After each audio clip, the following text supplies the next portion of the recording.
The Undercountry Music News is an excerpt of the weekly internet broadcast Undercountry Music, which features music from great country artists you won't hear on mainstream radio, as well as a roundup of the most interesting country music news of the week without all the fluff. To listen and subscribe to the full weekly episode, please visit undercountrymusic.com or simply subscribe to the Undercountry Music Podcast on iTunes. Let's get into it. Right. Well, wonderful. Yeah. And I do have one more thing to say about, time. Well, that was Tucker the Cockapoo just saying hello. Tucker the Cockapooch. Messing up my time segue that I was ready to release the Kraken. And he comes and steps on my segue. But you can't be mad at a dog. No, you really can't be. Because it's time for the Undercountry Music News. Didn't see that one coming, did you? I didn't, but I'm really enjoying it. They never do. They never do. And they always regret it on the end. All right. The Undercountry... Amazing effect. No, yeah, I know. It's almost this echo effect sounds like I just said it 5 times in a row instead. It's the greatest effect you've ever... Yeah, you should get... that pedal costs a lot, though. I'm sure it does. Hey. The Undercountry Music News. Each and every week, I go on to Google, and I ask her one simple question. Actually, I just type in the 3 little words every search engine lady loves to hear, and that is country music news. And then Google, she goes out into the world, into cyberspace, and she finds me all the top websites for country music news and brings them back to me so that I may explore. Yeah. She makes you a better person. She does. She completes me.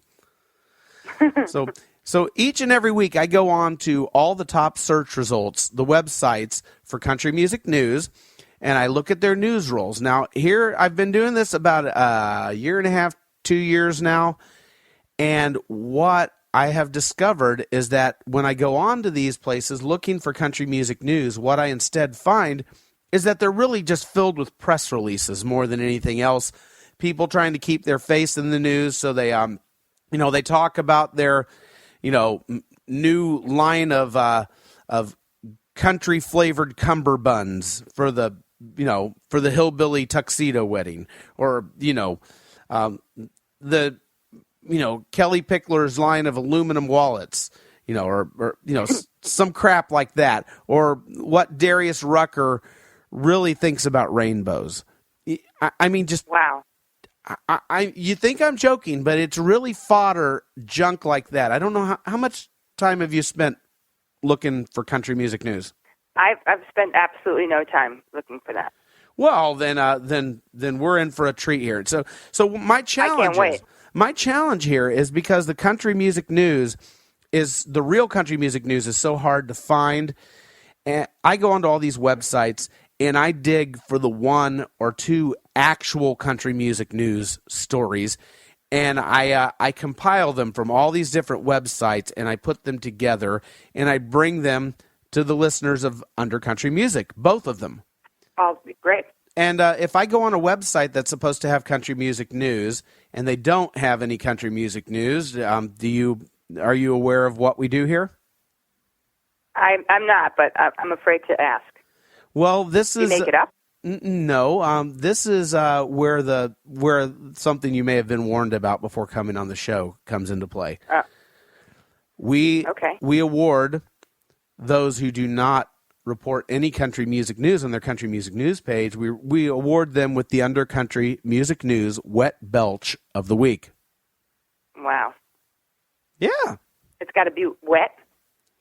Well, I'm drinking decaffeinated peppermint tea, so it's probably going to be wet. I haven't eaten anything yet today. You know what? I tried doing that once after eating a big meal. Yeah. Not good. Don't do it. Yeah. All right. Shall we? I mean, So you need me to belch as well? Well, if you're so moved.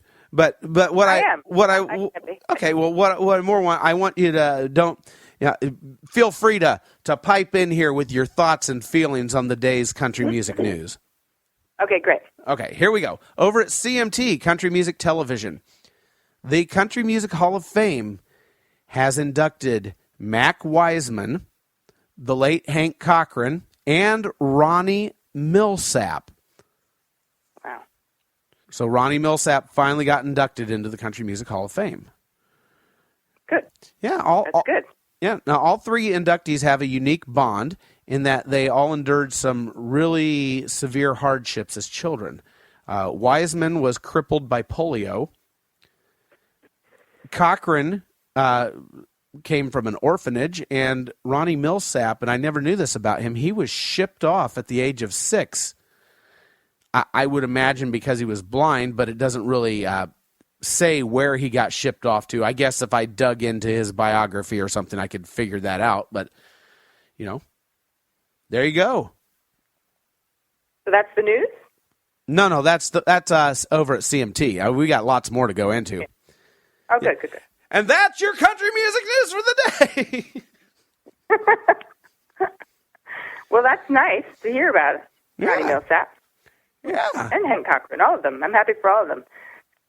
Yes, good to see them inducted. And I have the privilege of having the Country Music Hall of Fame driving distance from where I live, which is really nice. I actually went and paid a visit there a little while back, and it was pretty cool to stand in the rotunda.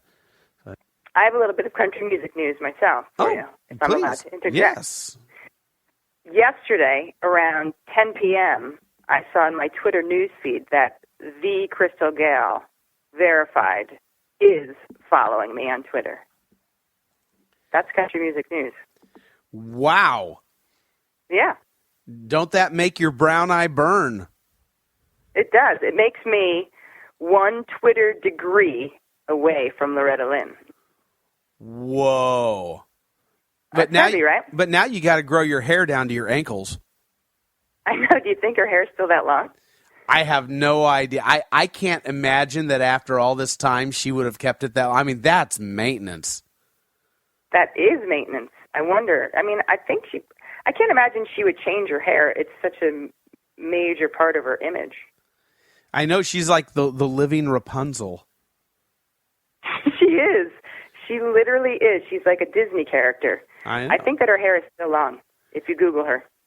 Or whatever you call it. Well, she has an exhibit at the Country Music Hall of Fame as well. Wow, she should. At least she did recently.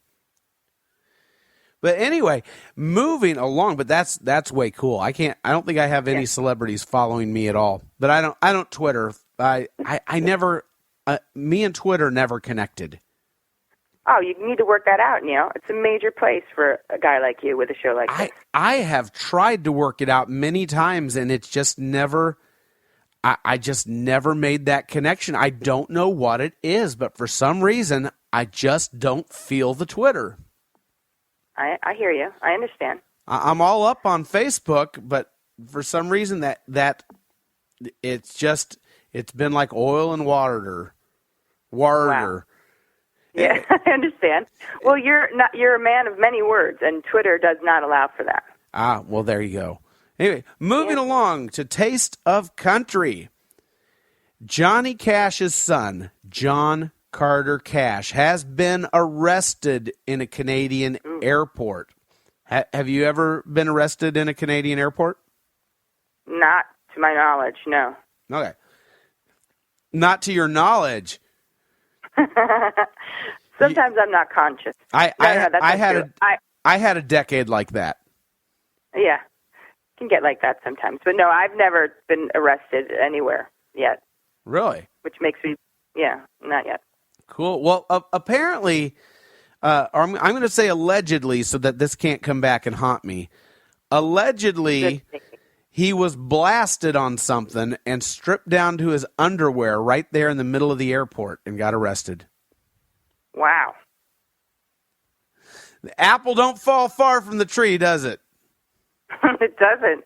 Not at all. Yeah, you should definitely say allegedly, because Roseanne Cash follows me on Twitter as well. Oh, okay. And I'm going to tweet this out, this show. She may listen. Oh, good. Well, she'll find last week's episode where I disagreed with her a lot, and I think it was a civil disagreement, but I disagree with a lot of her stance on downloading and things like that. But yeah, I mean, it's complicated. It is. But my disagreement was, she claims she has this team of lawyers to go after people, downloading and things. And it's one thing about the licensing. I get the licensing because artists get jack on downloads and licensing. I totally get that. My thing is, she seems to really not enjoy the end consumer downloading, but her demographic it tends to run older and with a little more money, though. So, I mean, when she goes out to perform, I'm imagining tickets can be upwards of $100 at a place with nice cocktails and dinners. And these are the kind of people who really aren't the demographic that does a lot of downloading. So they're the kind of people who are going to go visit the merchandise stand and come away with a nice Roseanne Cash shirt, or, actually buy a physical CD. I mean, she's like in the sweetest demographic of that for all. So my point was, I didn't get what she was complaining about. Right, I hear you. But I mean, it might just be in general the state of the music industry, but I do know what you mean as far as the demographic. The demographic you want now are the people who don't know how to download. and downloading is going away anyway. A little older. It's all going to streaming. It's all going to streaming anyway, because streaming's much easier than downloading. So, well, iTunes sales were down like this quarter. I read that somewhere, like in a big way. The downloads, pay downloads, right? So it's all streaming now. Yeah, and you pay $5 or $10 and you get it all commercial free.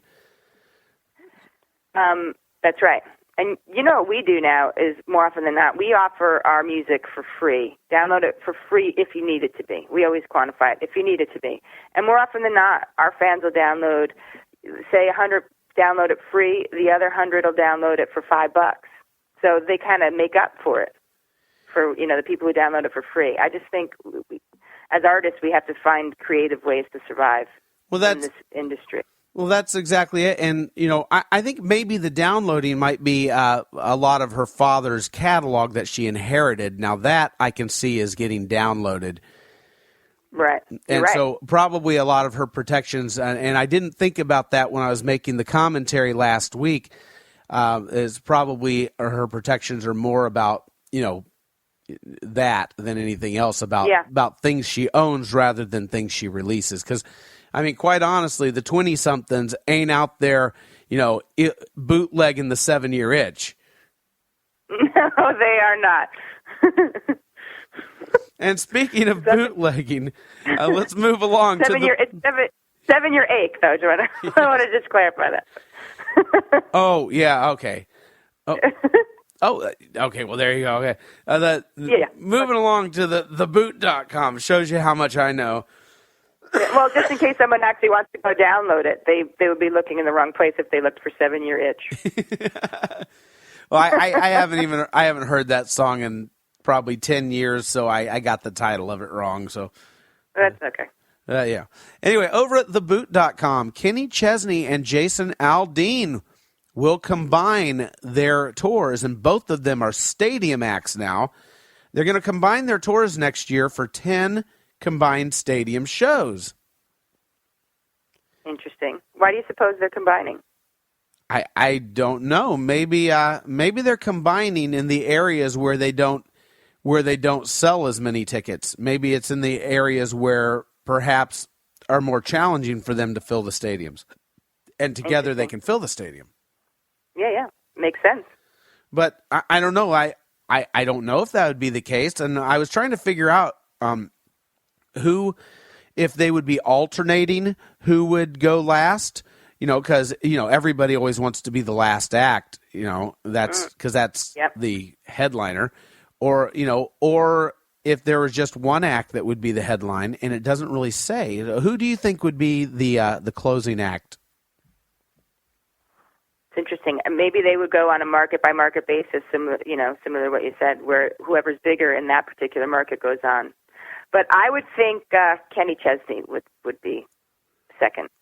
I would think that too. And although the story doesn't say it, and I was trying to figure out, there was one point in the story where Jason Aldean says that he's going to make it extremely hard for Chesney to follow him every night. Yeah, so there you have it. So that's always fun to do. Yeah, I had to read in his words there. Yeah. And over at Country Weekly, got a little sad news. It's not that, it's more of a challenge than truly sad, and that is that Troy Gentry's wife of Montgomery Gentry has been diagnosed with breast cancer and is currently undergoing chemo, but her prognosis is supposedly very, very good, though. Oh, good. So it is Breast Cancer Awareness Month, isn't it? It still is. A couple more days. Well, good. Have you been Go good. As a female act, have you been pulled on to a lot of pink shows, like for the breast cancer awareness and things like that? They did a cast of my boobs, actually. And we can purchase these where? You actually can. A lot of artists and celebrities were doing it, and they were being sold. And I'm forgetting where you could go to do that. But anyway, there was a point in time where I did do that for breast cancer awareness. Cool. You know what? As a guy, as a middle-aged man myself, I don't get called to perform at many prostate exam awareness events. It just hasn't been happening, you know. What color would you use for that? It's literally like a cast. It's just like the plaster of Paris, you know what I mean? They made a cast of my... Yeah. So, and then artists color it in, and you know, I autograph it, and it's the whole thing. So you have to wait for it to dry. I mean, it's like you're literally being casted. Yeah. And then they crack you out of it. That's got to be a freaky feeling. They have to oil you first, though, so that the plaster doesn't stick to you when it comes off of you. Are you taking liberties there? I can't actually remember what they did, but... Well, I mean, you don't want the plaster to stick with you when it comes on. So, I mean, you take like Vaseline.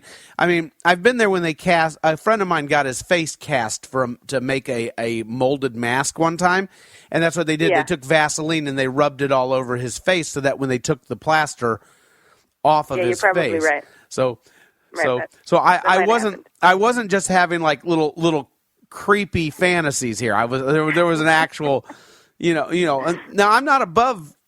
Going down the creepy road every once in a while, but that just wasn't one of those times. Raising my hand here, no creepiness. Okay. Good. All right. Well, we're gonna creep on over to GAC, Great American Country, and they have absolutely no news this week, but they do escape the wet belch for one reason and one reason only. Why? Because they have One Pan Nan Kelly's recipe for creamy pumpkin dip in the news roll. Wow, that's their news? That's their news. Wow. That was the only thing that wasn't a press release. Okay. Well, we'll take that. I found the organization that I did it for. It's called Keep Abreast, the Keep Abreast Foundation, keepabreast.org. You can Google that. So like, is this like in their offices or something? Do you go and see like the wall of breastises somewhere? Breastises. I think they actually. I can't say for sure. I know that they tour a lot. They go to festivals, music festivals, and they actually bring the casts with them. They casted me at a. Is that the right word? We say casted. I think so. Or cast me at a show. I think casted is. Yeah, casted it. Yes. It's a great organization. They're raising awareness and money. Have you gotten your mammo this month, Neil? No, but I certainly should probably have my moobs examined at some point. Yes. Okay. Moving right along to the 615, and the 615 is the area code for Nashville. And the 615 is actually a subsection of Billboard.com, so you have to look for it online because you can't go to 615.com and find it. But it comes up when I search for country music news. Anyway, the Ryman Auditorium, the original home of the Grand Ole Opry, has kicked off its new $14 million renovation.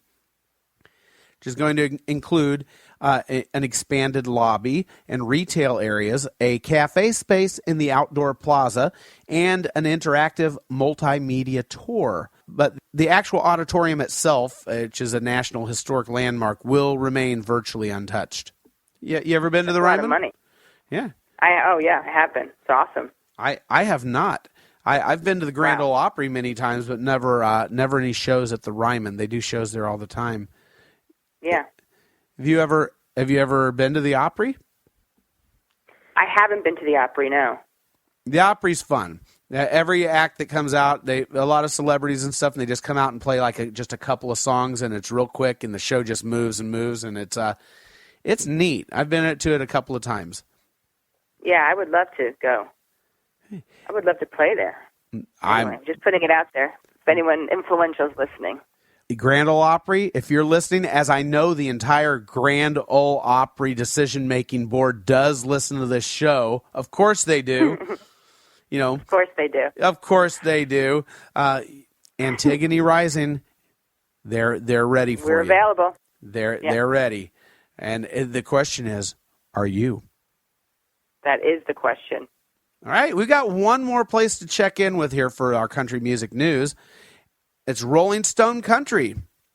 Rolling Stone has just launched its country side a few months back. And this week they have a story that Florida Georgia Line has just landed its very first #1 album with Anything Goes, selling a whopping 197,000 copies in its first week. Wow. It used to be selling 1 million copies in the first week, didn't it? That's what my wow was in regard to. Yes. That's amazing how... Do you know, last year not a single album went platinum? I know. I read that story. And yeah. That's mind-boggling. If you were to count the soundtrack to Frozen, though, which doesn't get counted, for some reason soundtracks don't get counted, but that one did sell 3 million. So that one, if it would have been counted, would have been the only platinum. Wow. Okay, so there's hope. Why would they not count that? Why does that not count, a soundtrack? I'm not sure. I guess it's because it's a variety of artists, and it's not one artist going platinum. Yeah. I think. Right. But anyway, nobody gets the wet belch this week. Oh. Did you want to belch anyway? Well, I could try, but, no one earned it. I don't have to wet belch. It has to be earned. No, but our listeners and probably your fans would be really disappointed to be listening belch for that belch and then not get it. So maybe we could both belch together on the count of 3. Let me see what I can conjure up. Yes, okay. I'm with you. Let's do it. 1, 2, 3. Nicely done. There you go. All right. And this has been your Undercountry Music News. All right, that's all our housekeeping. Kristen, tell us about what's coming up with Antigone Rising. How do people find you and get immersed? Well, Antigone Rising, we have a brand new EP coming out in the next few weeks called Whiskey and Wine Volume 2. Volume 1 came out earlier this year in March. And if you want to find us online, you can go to our website, antigonerising.com. That's ANTIGONERISING.com. And you can find us all over social media. We're on Twitter, Facebook, Instagram. We're everywhere. So you can just find us, reach out, connect. We are definitely a very social media friendly band. We love hearing from people, and we always, get back. So, and just to clarify, don't get them confused with the Antigone Rising polka band that's running right around there. And I think there's a little legal action going back and forth about that at the moment, if I'm not mistaken. We're not able to talk about that right now. Sorry, Neil. Anyway, we have a new EP coming out, and one of the first singles off of it is a song that we co-wrote with Kristen Hall, who is formerly of Sugarland. And the song is called I See You. And it teeters on a love song, but there's great harmonies and some other cool things to it. So hopefully, Neil, you will forgive us for that. For the last song of the show, I throw caution to the wind. I appreciate you stepping out of your comfort zone for us. That's okay. Well, I mean, the last song of the show, if you know, we've come this far. Yeah, I mean, and you know, if you don't dig it, you can always just turn the show off at that point, because it's the end of the show. It's like, you know, the rolling of the credits. Except, I encourage you to stick around for this, because I have actually heard this song, and it's darn purty. Oh, good. Thank you so much. Anything else you'd like to impart before we do our little closing tagline here? I don't think so. I just want to thank you for having me on. I had a blast with you today. Well, thank you. Thanks for coming and hanging out with me. And I had a great time. I look forward to well, hopefully some people that listen to this show, you know, over listening to Antigone Rising and following you, and maybe perhaps some of your fans will come and get offended by my show.